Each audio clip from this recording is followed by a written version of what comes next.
Salah satu aspek dari kemajuan spiritual adalah tercapainya kondisi tubuh yang segar, sehat, prima. Ya, sebaliknya kita harus mempertanyakan kalau ada orang atau kita sendiri belajar spiritual tapi malah sakit-sakitan. Ini pasti ada yang nggak beres. Karena sewajarnya pertumbuhan kesadaran spiritual, keterhubungan dengan diri sejati, itu memang salah satu buahnya peningkatan kualitas hidup, termasuk semakin meningkatnya kesehatan kita. Nah, saya hanya mau menguraikan saja, ya, rumus kesehatan versi kita yang mengacu kepada praktek yang tadi sudah kita jalani bersama. Jadi begini, satu, ada korelasi yang jelas antara kondisi kejiwaan kita, kondisi emosional kita dengan kesehatan tubuh. Bagaimana kita mengelola pikiran kita, bagaimana emosi kita, bagaimana tingkat kejernihan jiwa kita, itu pasti ternyatakan di dalam keberadaan tubuh ini, mempengaruhi tubuh ini, dicerminkan realitasnya oleh tubuh ini. Orang yang stres pasti ada bagian tubuhnya yang sakit. Bisa lambungnya, bisa levernya. Orang yang obsesif, pokoknya sok sibuk gitu loh, ngejar gitu ya, itu pasti jantungnya baru. Nah, karena selama ini banyak orang itu hidup di dalam keakuannya, hidupnya nggak selaras, melangkahnya lebihkan obsesi, keinginan macam-macam. Itu semua berdampak ke tubuhnya. Tubuhnya yang menanggung dampak. Orang sakit itu gara-garanya secara umum ya itu. Ya, di samping soal makanan dan yang lain-lain ya, kombinasi. Tapi intinya adalah ketika kita hidup nggak selaras, ya tubuh kita pasti akan bermasalah. Nah, saat kita belajar spiritual, ini akan menjadi dampak dari kemajuan spiritual kita. Saat kita makin berkesadaran, lakunya makin benar, ya, makin selaras dengan tuntunan ingsun atau diri sejati, ya otomatis tubuh kita juga pelan-pelan ditata. Nah, secara spesifik, ya, proses pemulihan atau penataan tubuh agar sehat prima ini terkait dengan aktivasi kelenjar timus. Jadi pada orang-orang berkesadaran tinggi, kelenjar timus itu teraktivasi sempurna. Kalau dia teraktivasi sempurna, maka fungsinya berjalan dengan optimal. Termasuk diantaranya adalah serdadu imunitasnya itu powerful. Sehingga ada virus, ada bakteri segala macam, ya nggak masalah, dia tetap sehat.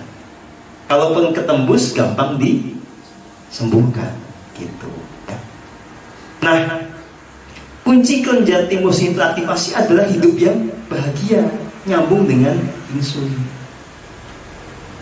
Secara teknis, energi untuk mengaktifasi kelenjar timus itu ada pada udara kita, ada di nafas. Makanya saya mengharamkan pakai masker kecuali kepepet. Gitu. Pepet depan itulah. Kenapa? Karena gini, Anda pakai masker, ya, egonya mungkin membenarkan, oh ini bahaya, tapi badan Anda pasti stres. Badan Anda itu jujur, yang bohong itu pikiran Anda. Pikiran Anda bisa membenarkan pakai masker, sel-sel Anda tidak. Apalagi kita yang belajar spiritual pasti ngerti selnya yang stres itu kayak apa gitu ya. Karena itu nggak natural gitu. Pakai masker itu bukan fitrah kita. Kalau pakai celana dalam, iya.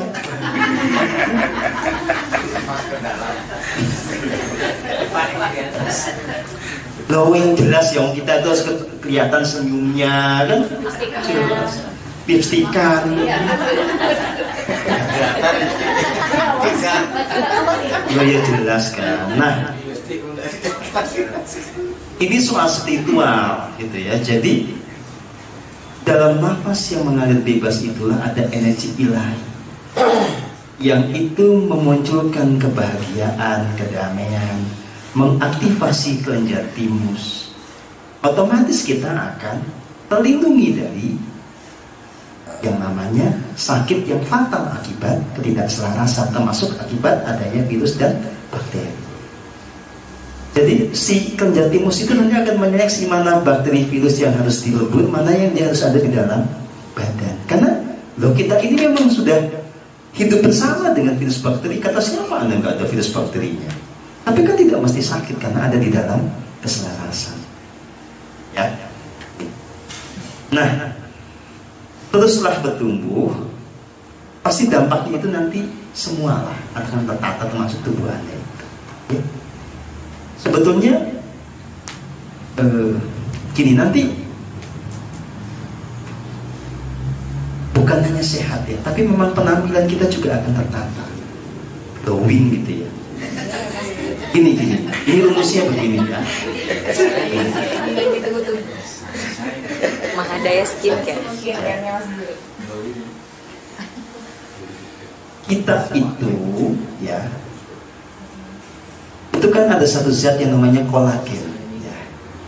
Kalau kolagen itu diproduksi secara optimal di dalam tubuh, dia akan membantu kita itu tidak hanya menjadi segar ininya, sel-selnya, dan nanti termanifestasikan di lapisan kulit, tapi juga kencang ya.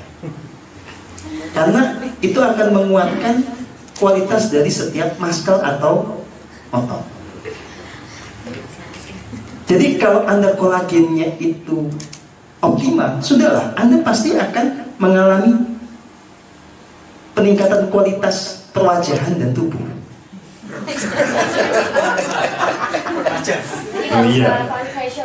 Iya, kalau itu buat ngasih rezeki yang dikit-dikit itu. Nah, lagi-lagi ini lucunya adalah produksi kolagen ini setelah saya coba meriset gitu secara pribadi, itu punya korelasi dengan kualitas kerja paru-paru. Jadi kalau kerja paru-parunya itu optimal, kolagennya juga optimal. Kalau kolagen optimal, itu pasti awet muda, seger, kencang badannya. Udah begitu bolak-baliknya. Makanya lagi-lagi haram pakai masker kalau kita pakai rumus yang tadi. Karena masker membuat paru-paru tersiksa bekerjanya. Gitu. Anda cepat mati kalau pakai masker, coba aja. Ya, kalau mau riset, Anda tiap hari pakai masker, udah 6 bulan lah. Nanti kita ketemu 6 bulan ke depan, Anda kayak apa, saya kayak apa. Mau?